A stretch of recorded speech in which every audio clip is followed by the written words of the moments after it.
Hey my Shuga Bears, welcome back to my channel, Bougie AF. It's your host, CashApp. It's where I say stay bougie on them. It's me feeding you feminism for the soul. It's my soul food offering. It's where I apply pressure to issues by being critical and logical. Now don't forget to like, comment, and subscribe. Now let's get to the commentary where I can guarantee you I will be doing too much because that's just me. And like Sheree said, who's gonna check me, boo?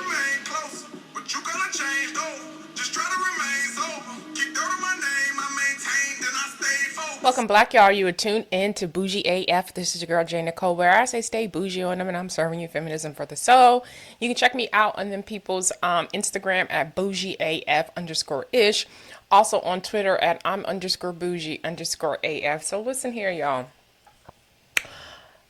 I am somebody who I do, as much as I am a feminist, I most definitely will advocate for the advancement of the progression of women, their safety, the ability to have a seat at the table, and all the other good stuff.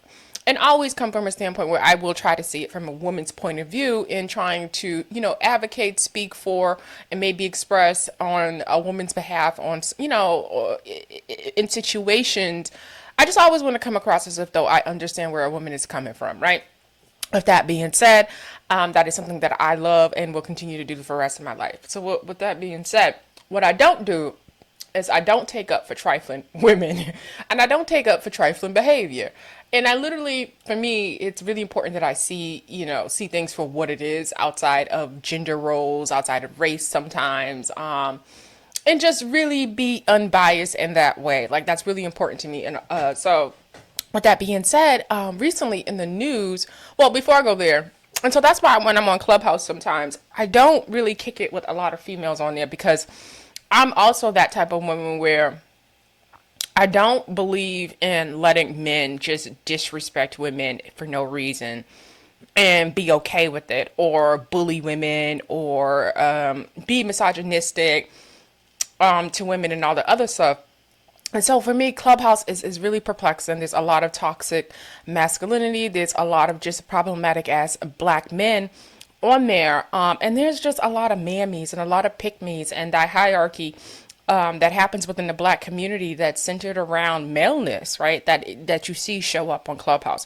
So for me, and as much as I sit in the audience and there's nothing scared or shy about me not wanting to speak, I literally just don't want to engage on like what I see socially that happens amongst communities and group settings and things like that.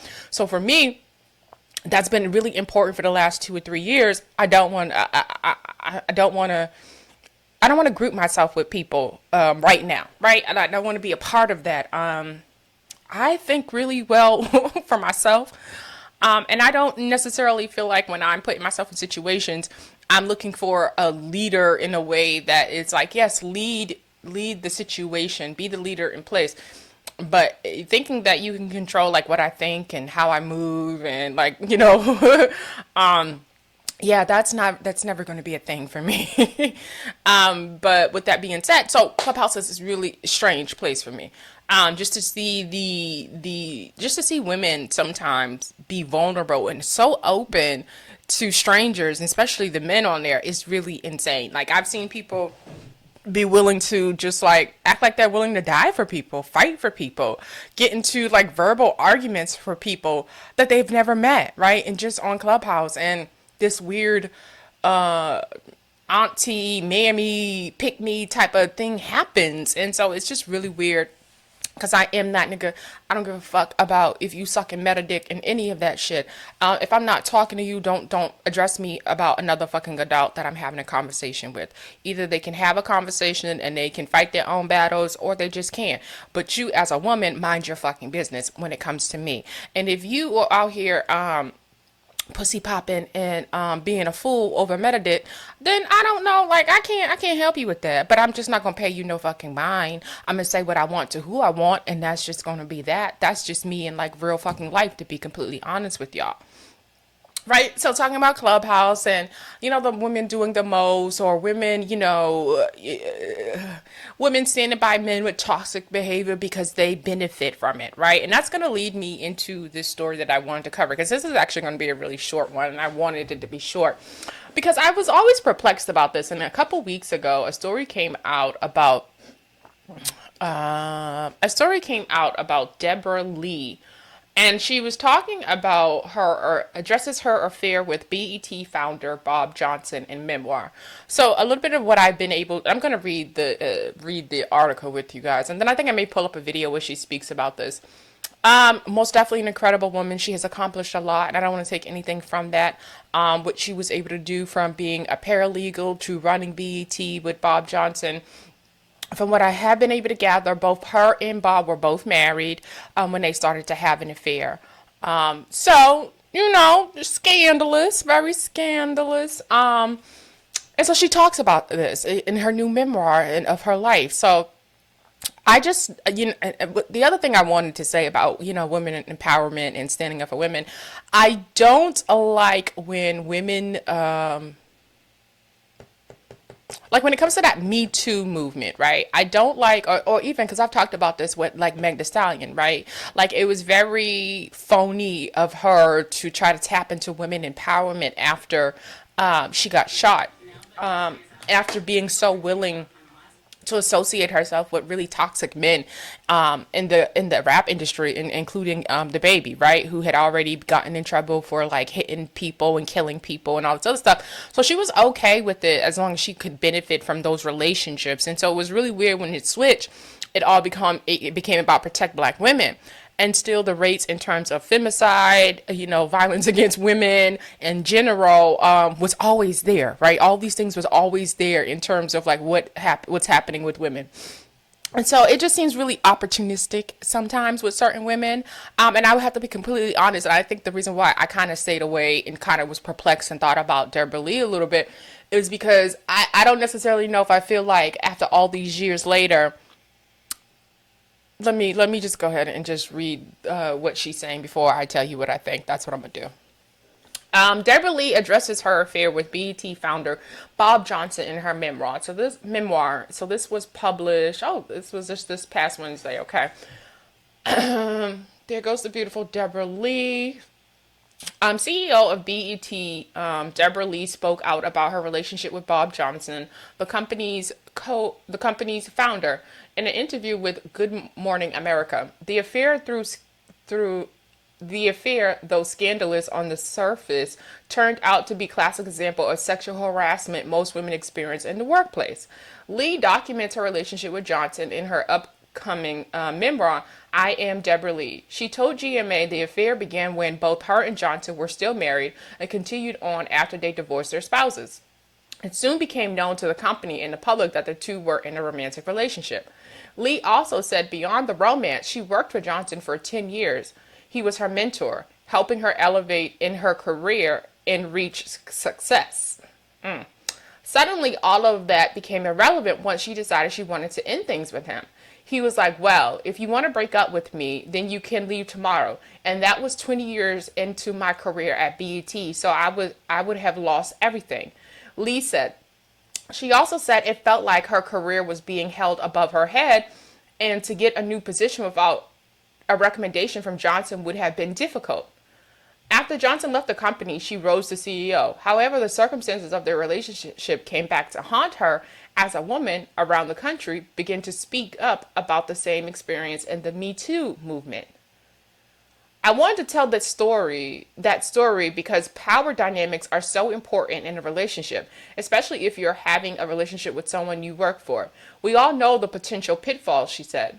With the rise of Me Too in 2017 and the Time's Up movement, Lee said she re-examined the relationship to determine if it was fully consensual, if retaliation was a factor.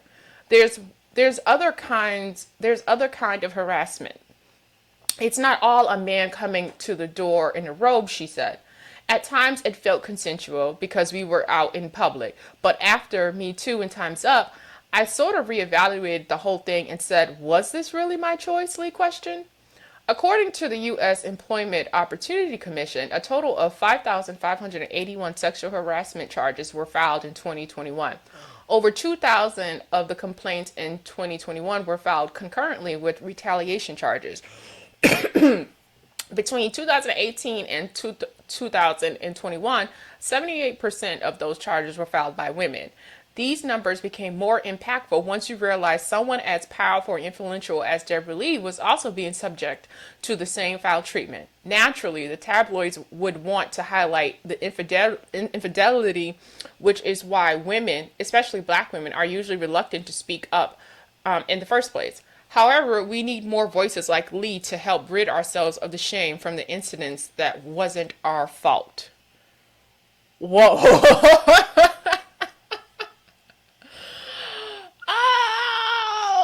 Oh, this was interesting. I did not read this before, so Debra Lee says her Me Too moment is all too familiar.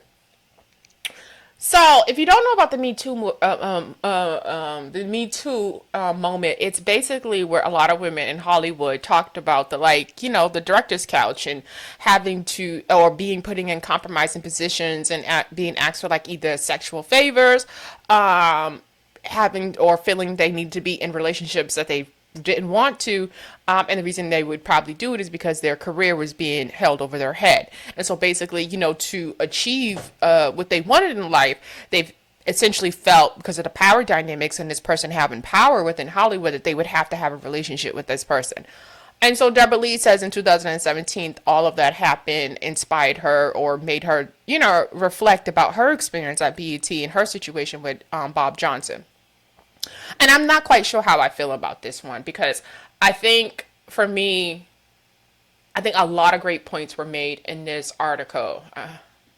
And there was a lot of data that was brought up that is that is real, right? This is something that really happens in power dynamics.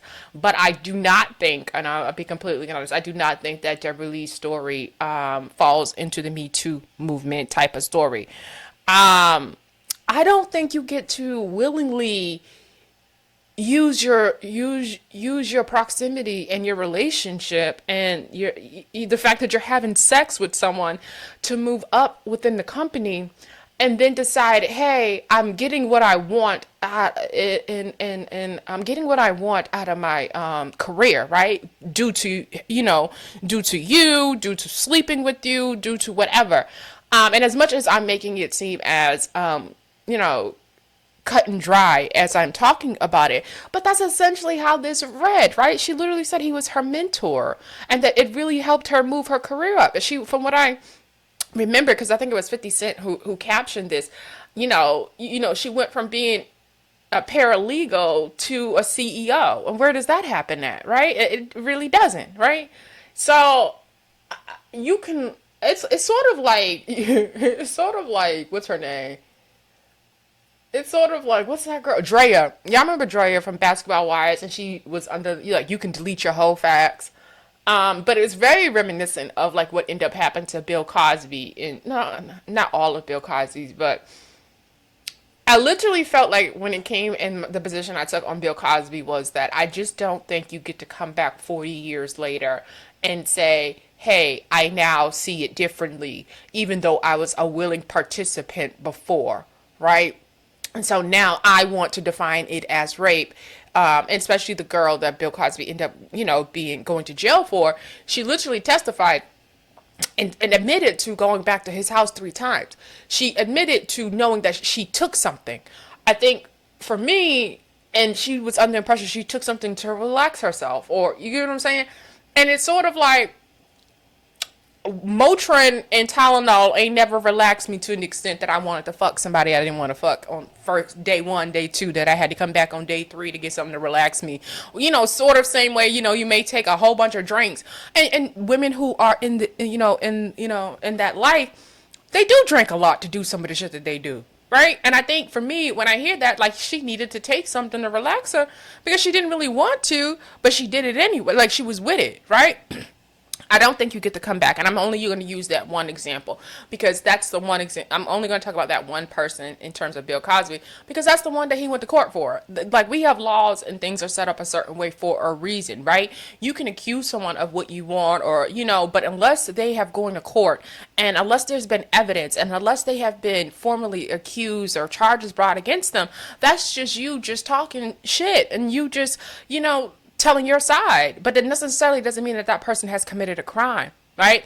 And I think we feel the same way in terms of Michael Jackson. I do not look at Michael Jackson the same way I look at R. Kelly because R. Kelly has had his day in court. His accusers have showed up. They have presented evidence. They do have a verdict from jurors and stuff like that. It's went through all of that process, right? So for me to be able to say R. Kelly is guilty for everything that he was accused of, I can't say the same thing about Michael Jackson, right?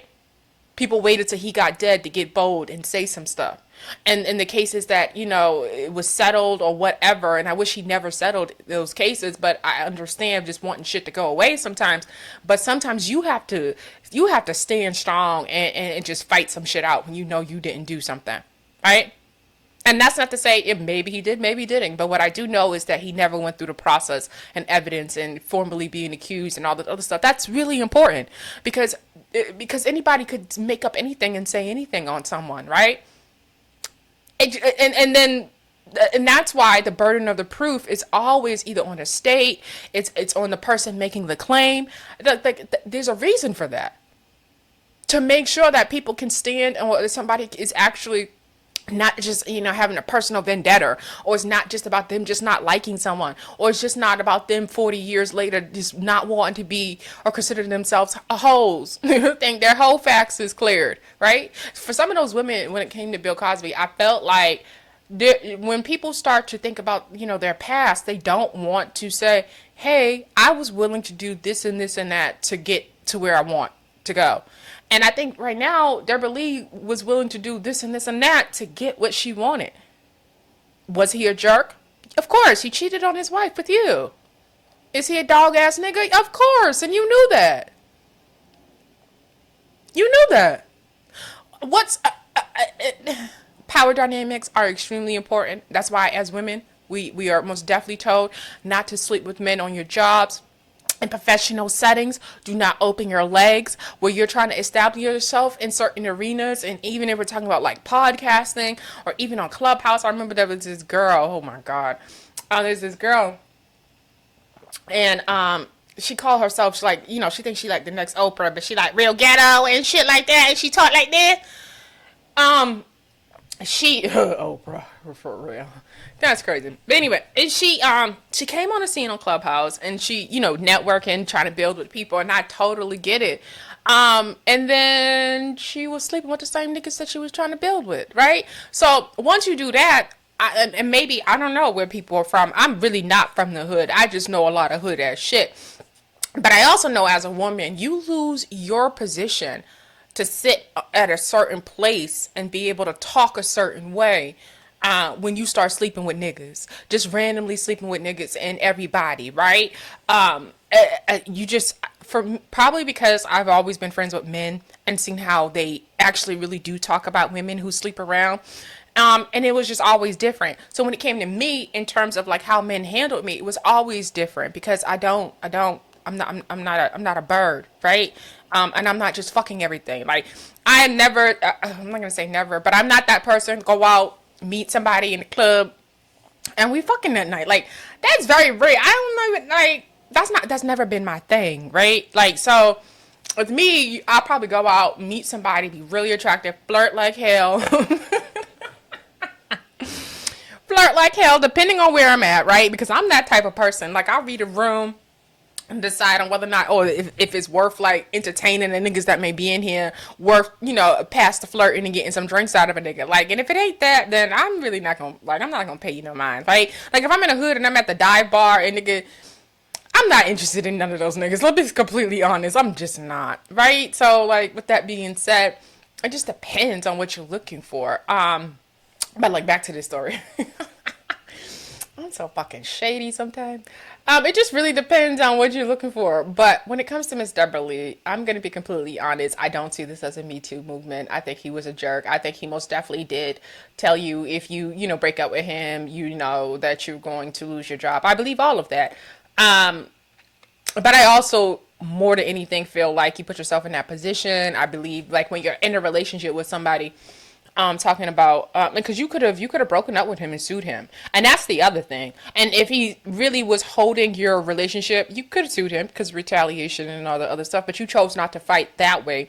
You chose to continue to make your money, close your mouth, make your money. And now we're at this place where you old, and now you older, and now we talking about I wasn't with that whole shit. I'm just gonna be completely honest. That's how it sounds. Like I'm not gonna say whole shit. I really am not with that trifling shit. And it's sort of like, no, you're trifling, girl. Like you use what you got to get what you want. All right, y'all. So that's all I got. I told you this one's gonna be really quick. I didn't really want to go into too much, but y'all be bougie as F, y'all be posh as F, y'all be black as F, and y'all be black, y'all. And I am out. And don't you forget to like, comment, and subscribe. I really appreciate it. Bye.